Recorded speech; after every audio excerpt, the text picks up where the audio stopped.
Good morning. Thank you all so much for joining us today with our SONAR 301 webinar. Today we're going to be having market expert Jesse Cohen. He's going to be speaking with us today about air cargo. We will have a live Q&A session at the end. If you guys have any questions, he'd be more than happy to help you with that. Jesse's going to get started here in just a second.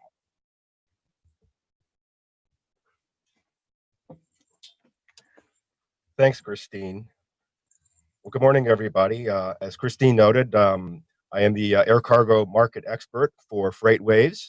I'm actually based in Chicago, Illinois, but here in Chattanooga today.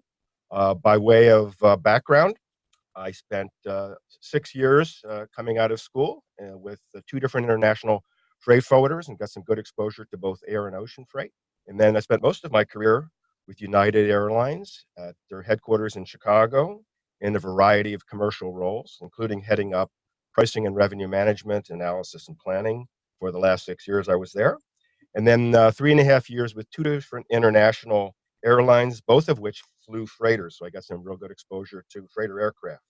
So today what I want to cover is 3 sets of capacity metrics, pricing metrics, and wait time metrics that we have available for SONAR subscribers. And when we get into the capacity metrics, we've actually had these out there now for a couple months, and we've been enhancing them and introducing greater detail over the past several weeks. So what we have is official airline guide is source data for schedules that really pretty much everybody in the airline industry uses. And we've taken that and we've created a outbound and inbound air cargo tonnage capacity metric that's called OACT, and IACT are the primary tickers. So what I'd like to do is talk a little bit about these, and the capacity metric essentially looks on a weekly basis, going back actually to the beginning of 2018 and moving forward 12 weeks into the future on a week-by-week basis. It has metric tons per week in and out of key airports or on major lanes that have either scheduled passenger wide bodies or scheduled freighters on those lanes. We do not include narrow body flights or regional jet flights, as those have relatively small capacity. We know that most of the world's freight moves on freighter aircraft and secondarily on passenger wide body aircraft, and that's really our primary focus. So I would like to get into a couple of examples this morning. With SONAR, we can look at the outbound OACT for an airport, and I'm going to use Atlanta, and pull that up. And it basically goes through a couple different sequences. First, it looks at the forward weeks, the 12 weeks forward. And then it goes backward about 3 months. And then, of course, within SONAR, we can go back 6 months. We can go back year to date. We can go back a year. We can go back 5 years if the data is available. But what this has is the combination of passenger capacity and freighter capacity out of Atlanta for all the carriers that are filing schedules with the OAG. And in terms of, who would be using this,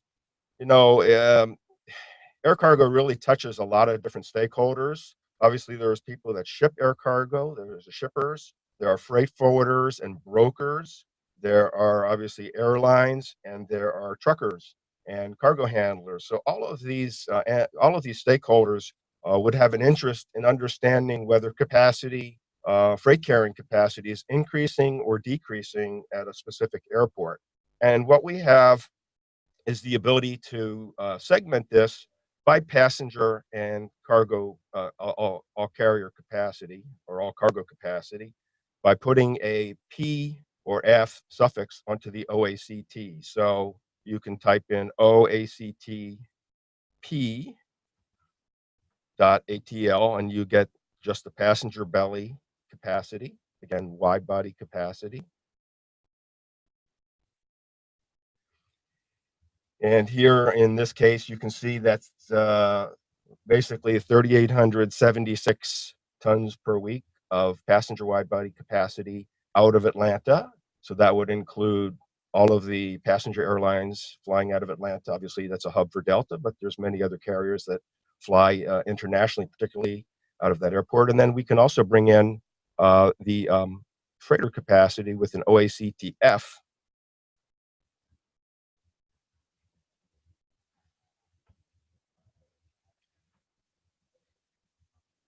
And you can see that, and I'm pulling up an orange line here, that's about 6,700 tons a week of freighter capacity. So there you have a sense of the mix of capacity that's able to carry freight out of Atlanta. We're also able to do this into Atlanta. We can pull up IACT Atlanta.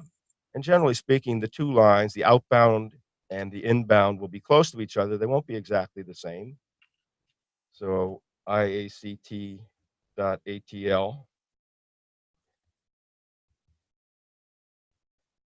And that line that I'm pulling up is purple, and it's very, very close to the blue line for the outbound, but it's not exactly the same. But what this essentially does, what I do as a market expert with passenger and freighter capacity, certainly freighters are airplanes, generally speaking, that can carry between, well, smaller freighters, 60 tons or 50 tons in some cases, up to 120 tons, depends on the equipment type. So when you have an airplane of that size taking off or landing in an airport, they're going to be loading and unloading, in many cases, 1, 2, 3 truckloads worth of freight or more. So I think, basically, freighters gives an indication as to full truckload capacity. Certainly, there's a lot of smaller shipments that get loaded on and off freighters, but freighters, you're going to have potentially refrigerated cargo. Certainly, you have the opportunity to load flatbed cargo, dry van cargo, and there's just with that kind of cargo potential on that type of aircraft. If I'm in the trucking business, serving airlines, serving freight forwarders, there's more potential, I think, for full truckload and for flatbed, and certainly for reefer trucks as well.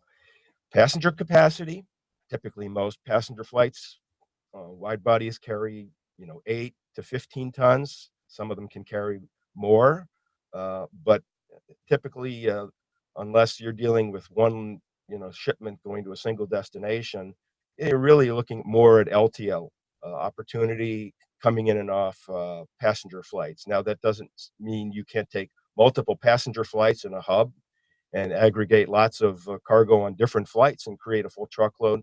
And indeed, certainly you see that opportunity in many of the hubs around the United States. But generally speaking, passenger capacity, flight by flight, creates, I think, more LTL opportunity. So hopefully that explains, what we have available. We recently introduced the ability to go down further to lane level detail, so we can pull up freighter and passenger belly capacity on specific city pairs. So we can go to and look at Atlanta, Amsterdam if we want. And I'm going to need to probably just going to override this just to make it simple here.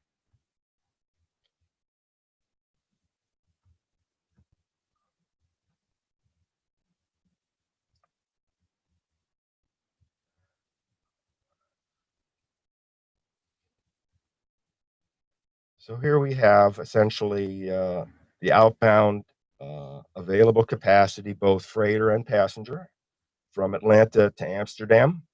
And essentially we have this again going out 12 weeks. That's the dotted line in white. We can certainly go back and look at, a year if we'd like, and see some of the volatility in that.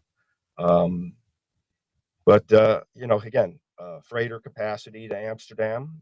There's several operators in the Atlanta-Amsterdam market, but there's also consistent belly capacity in that lane as well. So we have a huge amount of city pair data, 7,300 lanes that we've introduced this past week. So we can look at essentially everything out of Atlanta to all of the places where there are wide bodies or freighters, and we can look at international airports as well, and for those that have an interest in that. The other thing that I do with this as an air cargo market expert, you can compare airports. Obviously, we just talked a little bit at Atlanta, but we can compare, what is the trend? If I'm a trucking company, if I'm a freight forwarder and I want to look at what's the trend of capacity out of Atlanta versus out of Chicago or out of JFK or Dallas or Miami, you can pull up multiple airports and do that comparison and get a sense for which airports are growing. You can get a sense for which airports are growing freighter wise or which airports are just growing passenger wise. You can look at the seasonality. We're basically coming up to the end of the summer season where airlines typically add capacity, particularly to Europe. A lot of that capacity gets pulled out at the end of this month, and we'll be looking at less capacity, particularly belly capacity, going forward into November and future months. And so you can get a sense for where capacity is increasing and decreasing. So let me move on, just in the interest of time, to a next level of metrics really around pricing. So within Sonar, we really have two sets of pricing metrics for air cargo, and we're working really on enhancing these further. And when we have a little bit more detail on some of the enhancements we're planning, we'll be happy to pass that along. But I would like to basically give you a sense of what we have in there today. We have an index with about 6 lanes that covers major trade lanes out of Asia and Europe, where we really have a lot of air cargo generated. And this is the TAC index, Transportation Air Cargo. And what I'm keying in is the Air USD, Hong Kong, North America. And this essentially, and I like to look at this going back at least a year, because you get a sense for where airline rates are today versus where they were maybe a little bit about a year ago. We also have the ability to compare this with rates out of China.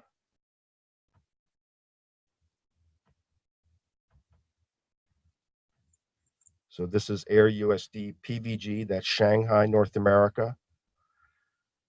So basically what these two indices are, first, China is the #1 supplier of air cargo to the United States. And obviously with the trade war and tariff issues, some of that business has been moved to other countries. Some of it is just not being shipped. So we're seeing, a year ago, we saw rates at a much higher level. The PVG information, we just started in January. But looking back at Hong Kong, you can see essentially we haven't seen too much movement in rates since the beginning of 2019. We certainly haven't seen anything since what we saw back in November and December of last year, where rates were as high as $5.50 a kilo. Now, basically, they're under $3.50 a kilo. So this gives you a sense for, how strong or weak the demand situation is out of Asia to the U.S. And these are really sort of key benchmark markets. And we have the ability to also then bring in one of the other metrics from Europe, which is the air. And I like to do this in euros. You have the ability to do it in dollars as well, but it tends to, add a little bit of a foreign exchange component as well. But the green line that I just put up there that's showing $1.66 on the right is the Frankfurt North America Composite. So what we have are 3 major indices for major trade lanes on air cargo. Essentially, Frankfurt North America can kind of be looked at as how strong is Europe to North America, a major trading area for the United States. And basically, we're seeing rates out of Europe at at 2-year lows, based on weak demand. Certainly, automotive sectors down. So essentially, I think for shippers, folks who are buying air cargo, it says that you're in a market that you probably have a little bit of an advantage going to the buyer. There's excess capacity. There's market weakness on pricing. Pricing was stronger last year. But these indices are updated weekly. They're very current. They effectively represent both contract rates and on longer term market rates along with any spot rates that were in these three market areas based on the surveys that the TAC team is doing. So what I'd like to do then is compare one of the newer metrics, which is the Drury air cargo metrics, to a couple of these things. And I'm going to take out the Frankfurt, and I'm going to switch this back so that Shanghai is the main index, and remove the Hong Kong, just to keep it simple. So Drury is one of our newest air cargo indices. We have 65 pairs of airport pairs of data with rates out of select cities in the United States, specifically New York, Chicago, and Los Angeles. That's a pretty good sampling of US gateways. We have rates into those same gateways, and we have city pair rates versus what we have with the TAC, which is really sort of a USA aggregate of East Coast, West Coast, Midwest, Southeast, etc. So the beauty with the DARE is more rates, more city-specific rates, so we can sort of make some different kinds of comparison.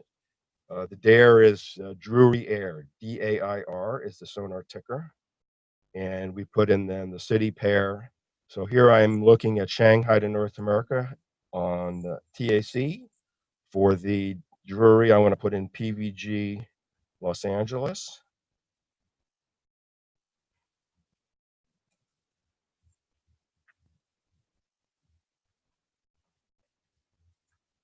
And I will also put in PVG Chicago and PVG New York.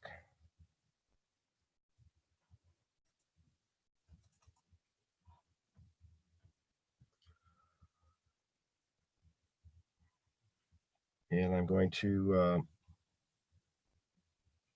shrink this a little bit. Now the Drury indices that cover the 65 markets are monthly indices, and we do get them a little bit on a lag basis. The data we have here is showing through really the full month of August. And it's typically a little bit more of a contract rate mix as opposed to a spot rate mix. But it provides an indication of the things that I would, as an air cargo person, if I'm a shipper, you get a sense for the gap between East Coast rates and West Coast rates, and Midwest rates in this case. So here, shipping from Shanghai to JFK, 386, Shanghai to the West Coast, LAX, 328. So that's a 50+ cent gap there. Chicago, in this case, 354, a little bit in the middle. But generally, you'll be able to see, the gaps are relatively consistent over time for, East Coast rates versus West Coast rates. That's something you don't get to see in the TAC index. So if you have both indices available for the market you're looking at, if you have a TAC metric and a DARE metric, then you have a little bit more insight into the total market. And the beauty with the Drury indices is they're continuing to add markets. So we've got a couple of months now of Seoul origin data. So we haven't really built a line for that yet, but we'll be able to use that and start looking at that going forward into the future. So here we have inbound rates from China. You have the ability to do the same thing outbound. And and we're really talking about a completely different rate scale here, but you can look at, rates from the US, Los Angeles to Shanghai. And I'm probably going to make this one the main one and get rid of some of these, because simply the scaling, the rates out of the US to China are much lower than the rates from China to the US.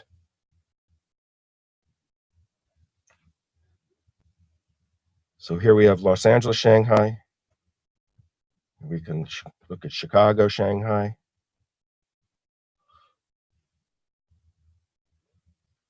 and look at New York, Shanghai.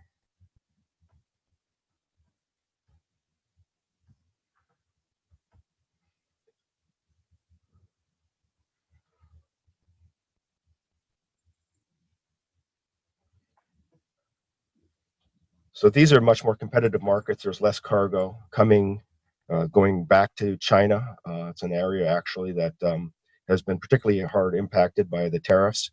So the rates are certainly lower.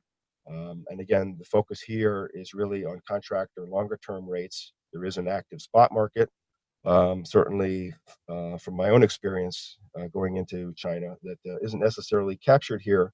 But essentially, from a planning standpoint, if you're a shipper, freight forwarder, if you have any interest in the health of the U.S. to China market, this gives you a sense of the pricing coming in from China and what the gaps are and whether it's moving in an upward or downward direction. And you can look at the same thing going back to China. So the last set of indices that I'd like to cover on air cargo cover airport wait times. And this particular index is probably more interest or greater interest to trucking companies and folks that work operationally around airports. We've had a large focus here at FreightWaves on the issue of carrier detention and wait times, not just at airports, but at seaports and many other industries. We have the ability here at FreightWaves to look at wait times across 135 key market areas in the United States and the lower 48 states and look at trends there. So we have 20 airports that are, where we have wait time information, and we've trended those since early last year. So it's simply, the SONAR ticker simply wait, and then K for US airports. So we can get wait K Atlanta, and we can compare Atlanta to Los Angeles.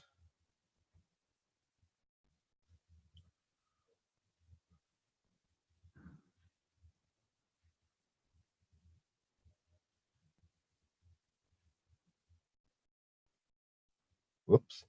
Yeah, wait LAX is the key market area for all of Los Angeles. It's not the airport. We need to put that K in front. I knew that 200 minutes didn't look right. It's KLAX. We can look at Chicago. Wait.KORD. And we can look at JFK. So these are 4 major airports that typically attract a lot of wait time complaints.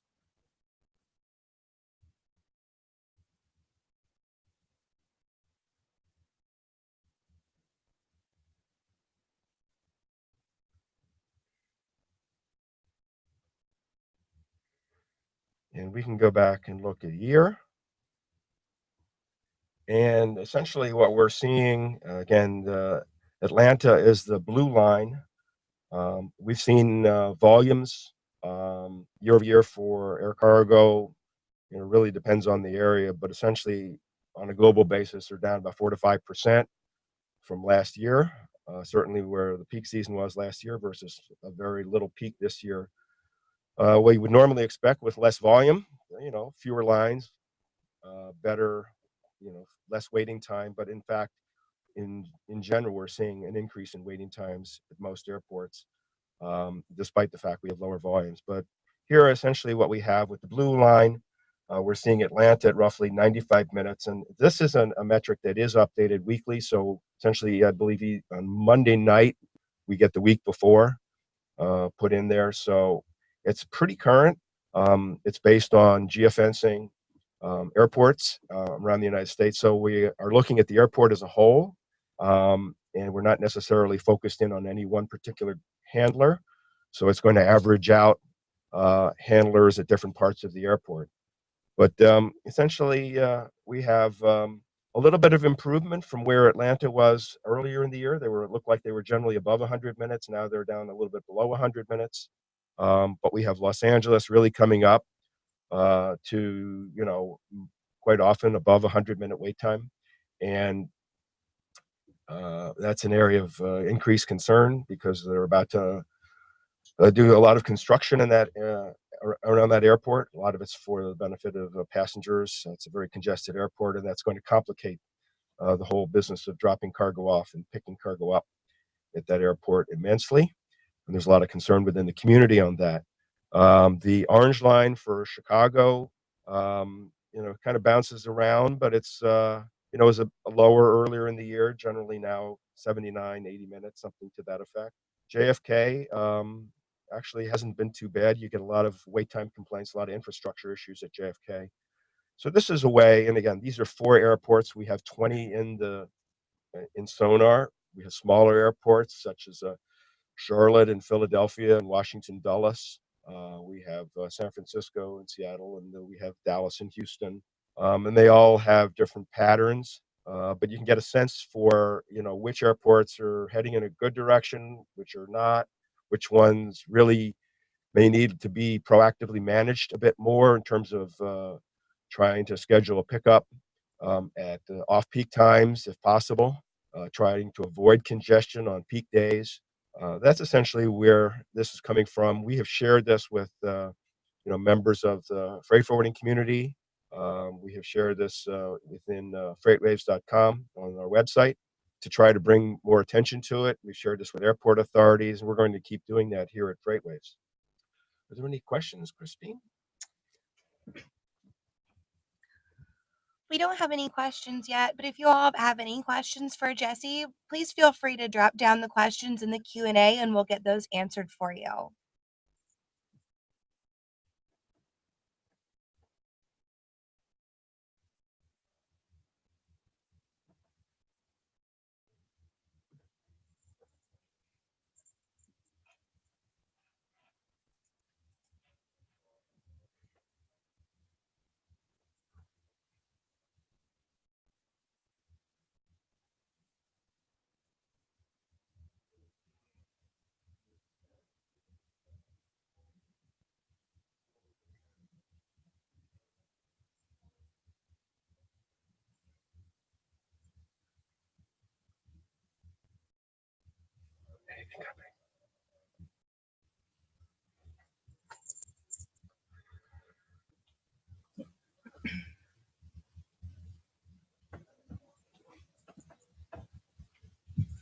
All right, looks like we don't have any questions. If you feel like you want to ask some questions later, please feel free to email sonarsupport@freightwaves.com, or you can get in touch with Jesse directly. It's jcohen@freightwaves.com. Thank you all so much for joining us for Sonar 301. Jesse, thank you so much for your time today. My pleasure. Thanks, everyone. Have a good day.